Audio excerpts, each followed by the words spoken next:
Virgo, welcome to your weekly reading. This is for the sign of Virgo. It is not going to resonate with every single one of you out there. This is also not Sun, Moon, or Venus sign specific. Any Virgo placement that you may resonate with, some of the messages may also resonate with you.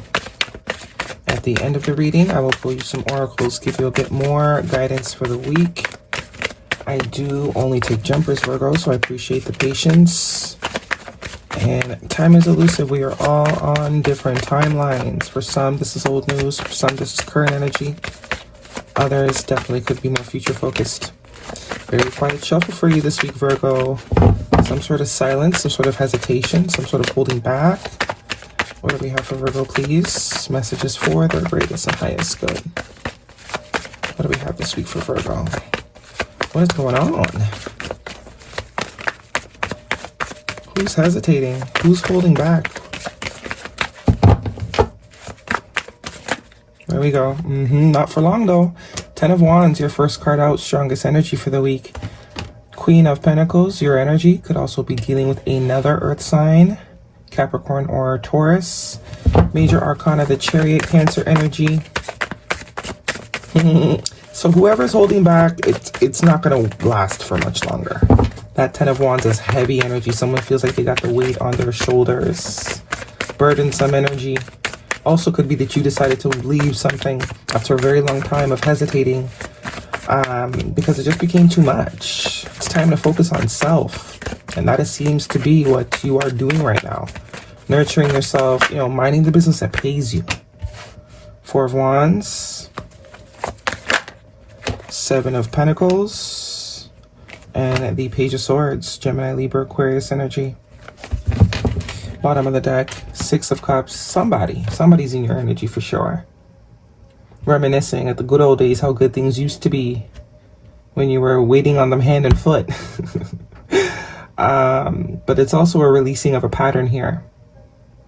If you have a pattern of sort of overgiving, we're done with that. Yeah, we get it. We're not doing that no more.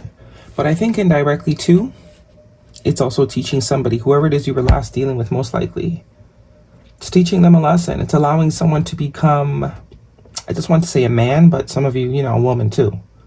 It's not only romantic. Some of you it is romantic, but some of you it's a friend that is very woes me. And it seems like you've pulled your energy away from this person. Because I think the realization is the more you sort of enable them, the more you disable yourself. And we're coming into a time where we need equal give and take with every aspect of life. Work, friendships, romantic partners. If we cannot depend on someone if we know someone cannot pour into us at any given time, if we need it doesn't make sense. It doesn't make sense. The universe divines balance. I gave, you pour, I pour. That's how the nature works. So we're no longer going against nature. Strength card, Leo energy could be important to you. Major Arcana. There's definitely some sort of overcoming here. By you withdrawing from someone, it's giving them the confidence to sort of step into their best potential. And with the Temperance card here, Major Arcana, I'm hearing it's about damn time. This is all about balance. That's that balance that I was speaking to, that nature demands. It's also about timing. Now is the time. You have been investing and pouring into something or someone. Could even be work for some of you. But it's like you wake up one day just, with a totally different perspective. Seeing this as a pattern you need to break. But if this is connected to that's the general lesson that you're learning. But if this is connected to a particular person, if this lesson is being triggered by a particular connection for you, it's also allowing whoever you're connected to grow. You are also creating space for this person to show up for you. Because a lot of the times we do things because we think that's how we're going to earn love, But if something is truly for you, you don't have to do too much. Because there's that other person's going to want to do some too. But if we don't allow people to do, if we're always overcompensating, then even if someone wants to show up for us in our life, obviously, why would they object to you doing everything if you're willing and you know, always, you know, let me do it. Okay, then do it. So multiple lessons on multiple ends are being learned here. Whoever it is, though, they're watching you. They are observing you from a distance. I don't know if it's online.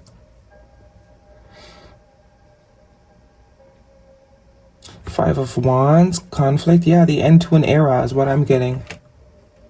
An end to the era. 10 of Swords here. Could be betrayal. But this is also the energy of the end to reality of, you know, whatever reality, whatever paradigm, whatever mindset that was sort of keeping you. Because as I say with this card, 1 sword, 2 swords, okay, shame on them. But all these other swords, there has to be some sort of accountability. How do you let yourself get stabbed 10 times? You know?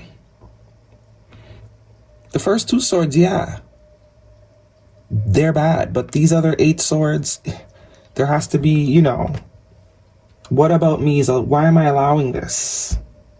So this is what brings the end to this era. It's a new dawn with the sun coming up here. It didn't kill you, it made you stronger. This five of Wands, though, competition, conflict.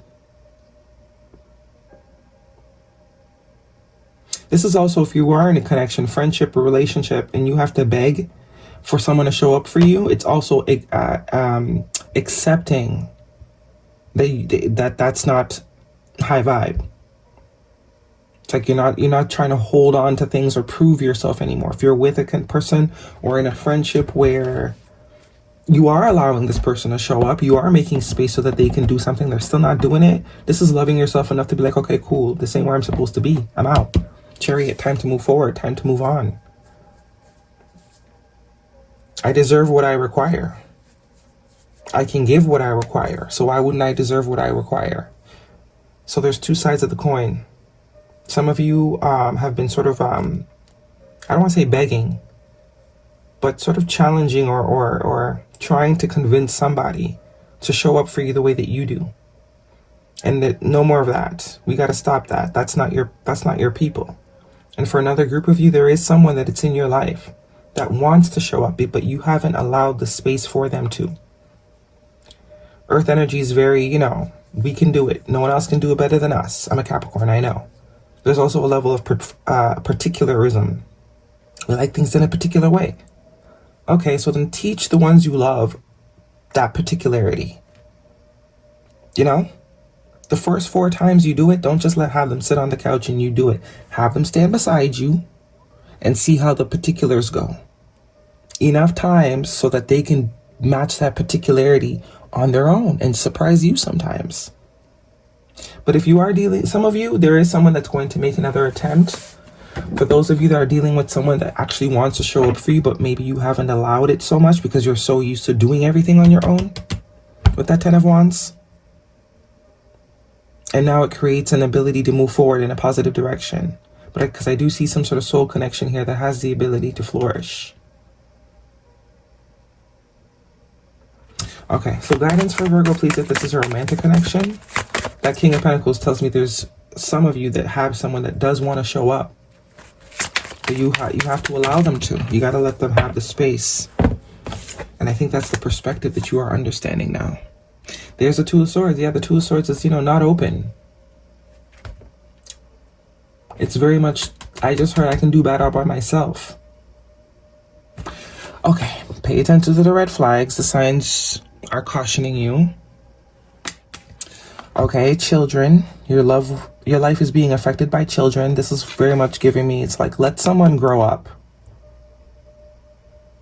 And especially some of you could be your children. Like they're at the age where you can let go of some of those responsibilities or teach them how to fish. Instead of continuing to fish for them, teach them how to fish so that you can eat sometimes too without fishing. Engagement. Your love life is ascending to a high level of commitment. That's for those of you where this is a connection with somebody that does want to show up for you. But you've just made it very easy and very, very comfortable for this person to sort of just relax. Guidance, please, for Virgo. And there's that slow moving energy with this King of Pentacles that we were kind of getting in the beginning. But I do see someone that is solid here for some of you.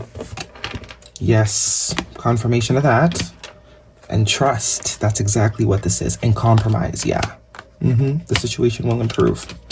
So you'll know if this is your story. You'll know what side of the coin you're on. Some of you need to stop begging someone to sort of show up for you the way you want them to, and just move forward. And some of you need to allow the person in your life to show up for you. Let go of control a little bit. Just let them do it. Let them, give them an opportunity to, because it also builds confidence for this person. Which is that magician, right? You already know you can do it. But by you doing it all the time, it maybe, it created a sense of lack of confidence for someone. Someone forgot how strong they really are because you've been carrying all the load. And as soon as you sort of drop the load, they're like, oh, wait, this is light. I can do this. I can carry this. Inviting ecstasy. I am worthy of all the pleasure my heart desires. Yeah, that's that worthiness. So either way, the bottom line is worthiness. You're worthy of not begging someone to love you the way you want to be loved or the way you loved. And you're worthy of allowing people to, to lean on people. That's that trust energy. This is very much someone that has learned independence for a long time. That's also what the Six of Cups is about, that childhood wound of having to depend on yourself or growing up too early. Not being able to depend that people can show up for you. And even when you do have people in your life that can, it's hard to sort of lean into it. It's like the trust challenge. Be loyal to what you love, number 19, which is a 20. Loyalty, yeah, that's for those of you that do have someone solid in your corner. Earth sign energy. Cancer, Sagittarius, Leo, possibly. Okay, this one came out, gambling. Problems with addictions or gambling, bad finances, that's for some of you. Guidance, please. Oops, that's too many. One card for Virgo, please. Have faith in your dreams. And it's time to take action. New moon in Aries. Aries season could be an important time frame. We are in Pisces season now. Aries is the next one. Have faith in your dreams. Let me just pull one of these, because some of you, there's definitely some gambling. That's a side note, though. I think that's a side note. One card for Virgo, please. They'll be back. Expect to hear from them soon. All right, that is your reading, Virgo. Hopefully it resonates with you. Thumbs me up. Don't forget to subscribe. See you guys next week.